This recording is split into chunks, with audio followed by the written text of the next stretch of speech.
No, I never forget. I never forget what happened.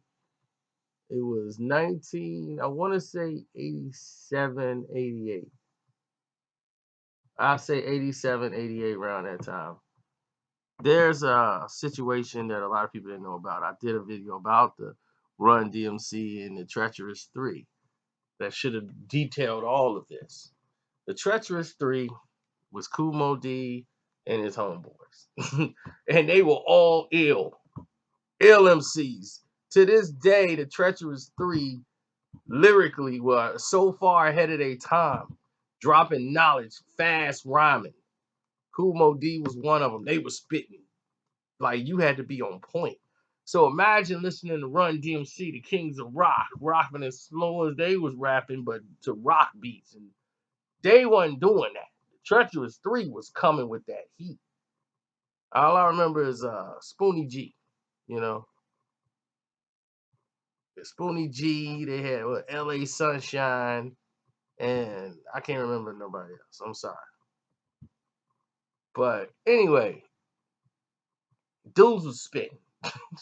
They had some records. They was killing and they was making their records out there and killing the parties and the outdoor block party, rocking the mic. Then things happened. They did the Santa's rap, which really got them popping. We all knew that. And if you want to know more details about it, go look at my video, The Treacherous Three versus Ron DMC, Truth Behind. You get caught up. Now, here's the situation. Russell Simmons, Jive Records, like I told you, Jive was ahead of their time. Because Jive saw an opportunity to sign Kool Moe Dee. Now, because of the Treacherous Three situation, and Russell Simmons did all he could to sabotage that and keep Run DMC name out there, he couldn't have that live. He couldn't have them be on the show and outshine Run DMC and people talking about them. He couldn't have that. So Russ had to destroy all that, so that Run DMC could be the only thing out there when they talking about rap groups. So they eventually had to disband because their album didn't sell. Russ was gonna make sure of that. I don't know if they knew that, but Russ is responsible for shutting that down. But what he did was create Kool Moe Dee's lane. Moe Dee got a record deal with Jive and RCA. So when he came out, he was no threat. He had the tune Go See the Doctor and all that. So when Moe Dee was doing his thing, it was no problems. You know, he was rhyming, doing his thing. Nobody was in his way, in his lane. Then comes How You Like Me Now. Well, on the album cover, he's rolling over a LL Cool J Kango. That's not a good look. That's not a good move. Whoever decided to do that, that set the tone on what this album was supposed to be. And claiming LL took his style. So naturally, How You Like Me Now was an anthem. It was a t-shirt. Wild Wild West came after that, which is another hit. And it became a platinum smash. This upsetted Russell Simmons to a fault. Russ was mad as hell at Jive Records president and everything else because he was real ticked off because Def Jam was just kicking off. He was already huge from Run DMC, being a manager and doing all this, but now he's gotten Def Jam off the ground. He got Public Enemy coming, so he was really ticked about what had happened. He was like, yo, I'm going to talk to them for a minute. Yo, get them on the phone. Yo, get them up. Yo, look, LL Cool J is the greatest artist right now. He's the hottest thing on the streets. He's running the rap right now. He's king of rap. LL Cool J is king of rap. And we're going to, Kool Moe Dee, who is that? Who is that? Who is that? Moe Dee, the Treacherous Three guy? I mean, come on, man. The guy, the rap, he's old school, man. You know, he's old school. Nobody want to listen to that. They want to hear LL. Kids, the girls love LL. So He was more upset with how Jive Records played him. You know what I'm saying? Because he was like, look,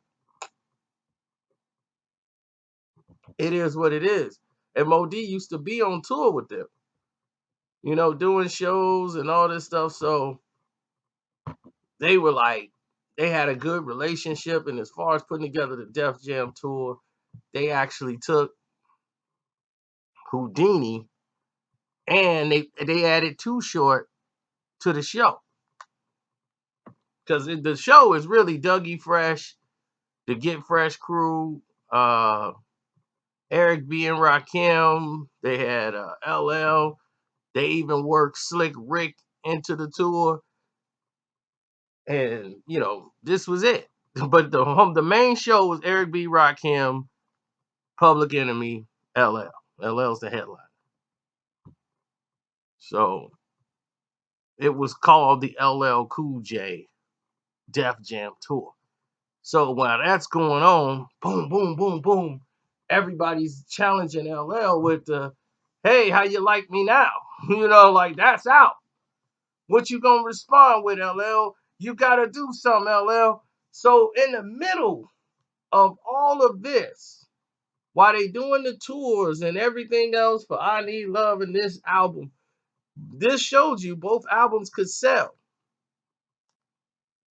He comes out smashing, right? With this album, it's on fire. Russ is ticked because this LL notion's out. So LL came out with Jack the Ripper. And this was a year later, after the album was raining and everything else. By the summer of '88, he had a deal on the table for a movie called Less Than Zero. So Less Than Zero came back, and they wanted a track. They paid through the nose to have an LL Cool J song on their record for the soundtrack. And LL got a piece of the money. And he's like, I don't know what I'm gonna do. So Going Back to Cali came out, but everybody heard the Cali song, and while he was doing that, he decided to give them a street record, a B record, Jack the Ripper. Jack the Ripper became the song of the summer of 1988. Oh my goodness. Jack the Ripper came out. Def Jam packed that up and got that out there. People was buying that Less Than Zero EP, the record that had that had the Going Back to Cali joint on it and that record. Everybody had to have it.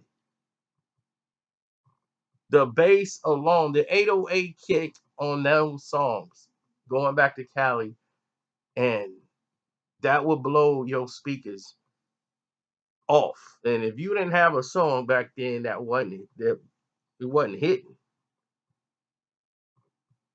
because "How You Like Me Now" became a popular phrase, and that's what used to work in hip hop. Then you had to have a catchy phrase. "How you like me now?" And, you know, everybody was saying that, and it wasn't knocking though.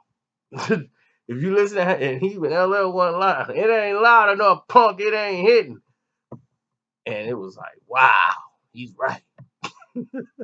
How you like me now? That wasn't hitting. The beat wasn't hitting at all. So when he came out with that, it was done. Everything was back to normal. LL was the king. Nobody else would question him. Leave him alone. Then the unthinkable happened. Kool Moe Dee showed why he's Kool Moe Dee and came out and gave a lyrical display of execution with "Let's go." Like, let's do this. Let's go. Come on, boy. Let's go.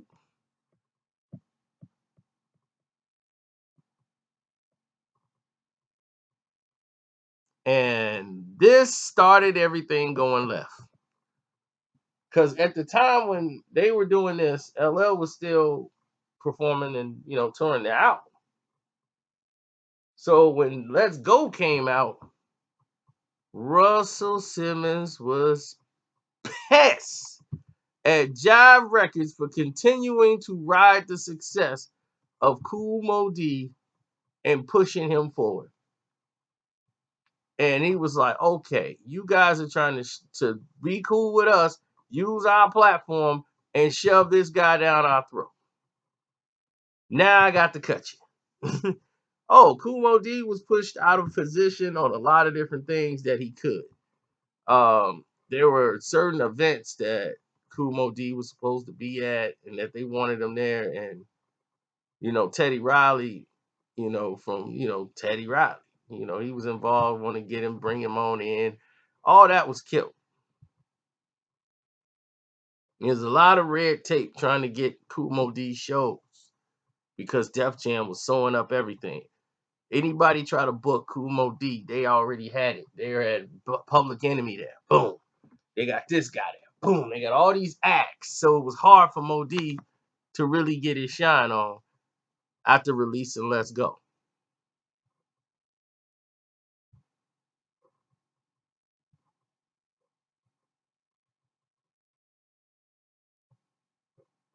So 1989 had rolled around, and when Knowledge is King came out, and he had Let's Go on there, I Go to Work, and They Want Money, all these songs that were great.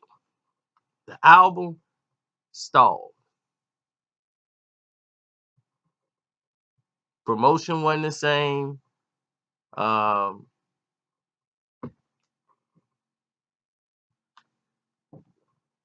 they couldn't get a lot of things done that they wanted to. I Want Money was a hit. I mean, They Want Money was a hit. Uh, this, you know, it,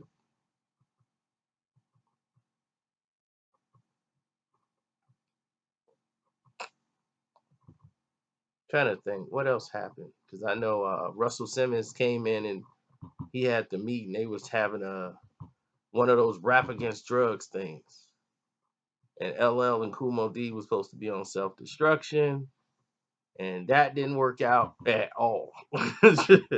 That didn't work out at all, and Kool Moe Dee, his verse on self destruction was killing it. So Moe Dee was, he was ruling at that time. But when this album came out, Knowledge is King, and everybody was waiting on that LL Cool J response. And because of listening to Russ was, don't do that, man. You don't need to put that record out. See, if you put that record out, I'm telling you right now, you don't need to put that record out because all you're doing is keeping him alive. This guy's gonna fade out, man. Just let him play out. Just let him play out. You could say something to him, on the album, you know what I'm saying? But I wouldn't even do that. I would just let it go because everybody know you the king, man. When everybody waiting on that LL album, they're not worried about this dude, man. This guy, he's gone. He's old school, man. He's all the way out the game. He can play himself. Now he ain't got no money. He gonna have no money. He gonna be broke. You're gonna be running this game. You're gonna be ruling this game. So LL Cool J and Kool Moe Dee was supposed to do a battle. Off a whim, this producer was putting up all this money for it, and Rakim and Big Daddy Kane was supposed to battle. And that was another thing that he was talking about. See, you see what I'm talking about? See, you see this Big Daddy Kane thing with Rakim? Now I gotta deal with this. Now I gotta deal with that. I didn't want to do with this. This is these guys are trying to take from Def Jam. They want to take from us. So, it was crazy. He wasn't thrilled. He wasn't too happy about those distractions. He cared about shows, putting out the records, getting them tour dates. Russ was about getting that bag, and this is a distraction to my bag. We don't need this one. That's Russ' whole thing. We don't need it. They need it. We good. We need to just cut that off completely. But no, they didn't do it that way. So LL wanted to battle. So when they told Kool Moe Dee talk to, Big Daddy Kane talk to LL, he was like, L, they want to do this. This promoter's talking about putting the money up. You battle Moe Dee, and I'm gonna battle you know, I'm a battle Raw, and you know, they're gonna put the money up, and we're gonna do the show. We're gonna get this much, and you know what I'm saying? It's a hip hop battle. And hello, I'm down. I'm with it. So Kool Moe Dee and LL both agreed, and Moe Dee was like, "Oh, LL agreed to do it. Okay, well, it's his funeral. This is his execution. This is what I wanted." So Kool Moe Dee was ready. So the LL Cool J Kool Moe Dee rap battle off was going to happen. And it didn't happen because the producer, he couldn't get them to secure the rest of the money because the one person wouldn't sign on to do it, and that was Ra. Ra did not want to sign on to Battle King. So when he didn't agree and to sign on to Battle King, the whole thing went down to two. Did they not know Kool Moe Dee and LL Cool J? That was the main event. That was the coup de grace. That was what people would have paid through the nose to see. So LL was preparing for a battle with Kool Moe Dee. And the lyrics that you hear on those songs, you hear on Walking with the Panther, that he had prepared all for the battle with Kool Moe Dee. And that's why there's an extra verse that's on the song It Gets No Rougher. He just put it on It Gets No Rougher. He just named it that. But he just added verses to it.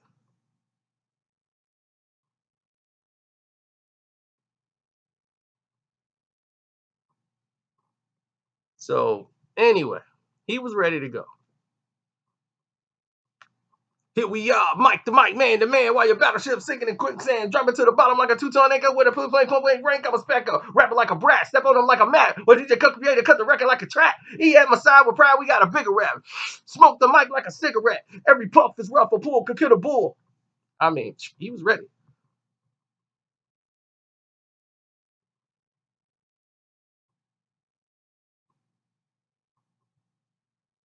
He was ready. He was ready to go because he was ticked off. LL was ready to hit this dude with.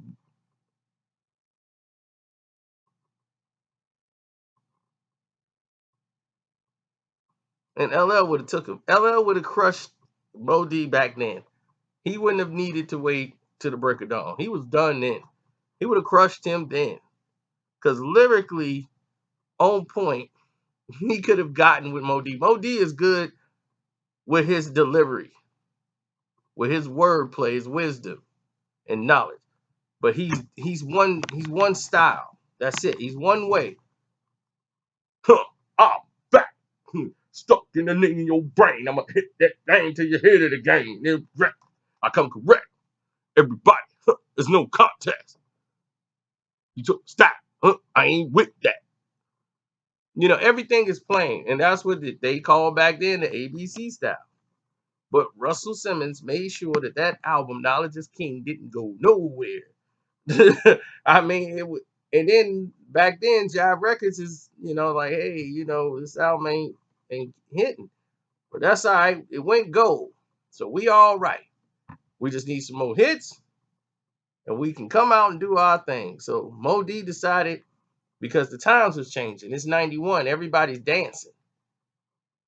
Everybody's moving, everybody's dancing, and you got Kid and Play now. You got all these changes going on. And if you stuck in the same thing, it's not gonna work.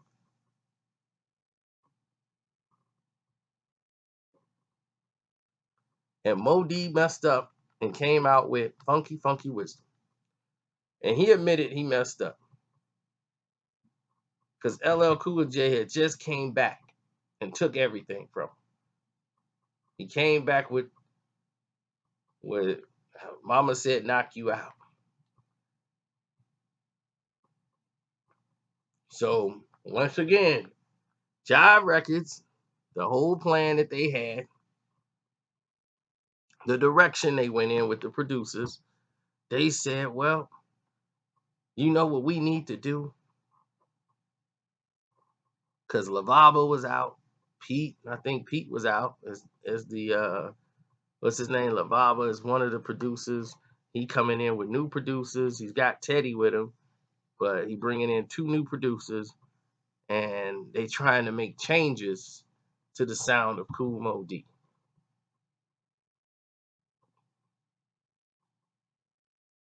And they just couldn't find that hit.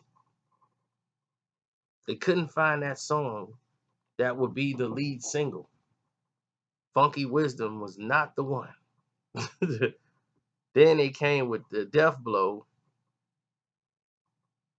and by then, everybody was trying to, doing the Africa thing, and it was more African and in dance, and red, black, and green. You gotta have the dance stuff. So he thought Funky Wisdom. This is what we need right now. Moe Dee's finna do the How Cool Can a Black Man Be? It didn't take Russ long. It didn't take Russ long to get rid of this. He didn't really have to do nothing. All they had to do was continue to submerging this down. Rain LL Cool J videos. They kept doing remixes to LL songs and making videos. So whenever Moe Dee stuff was out, it was LL Cool J stuff out. And what it was doing was just submerging Moe Dee and just smothering him. They put out remixes and shows, and Moe Dee was just phasing out. Like you never heard pretty much none of this album. Unfortunately, that's what happened.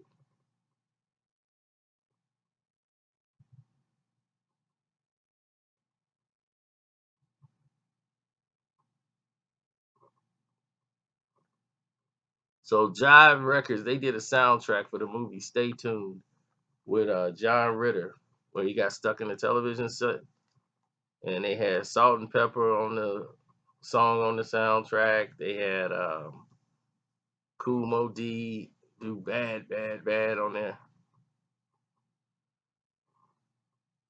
and that song premiered on there, and that movie flopped. So it just wasn't working out. So the record companies weren't too excited with Kool Moe Dee. Moe Dee was mad at the record companies for not doing what they should have been doing, pushing the songs. And he felt like Rise and Shine should have got more push, and it just didn't. They like, look, we ain't putting no more money behind this album. They end up letting him go.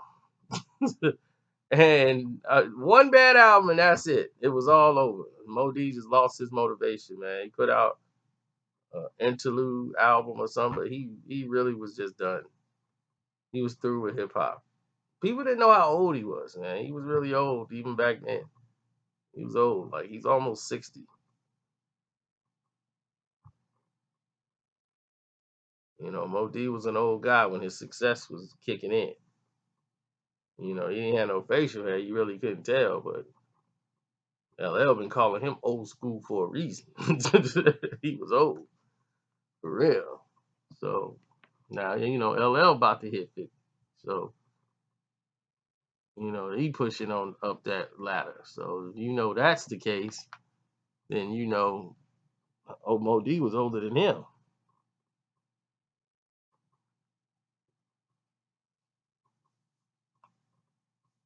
So there you have it, man.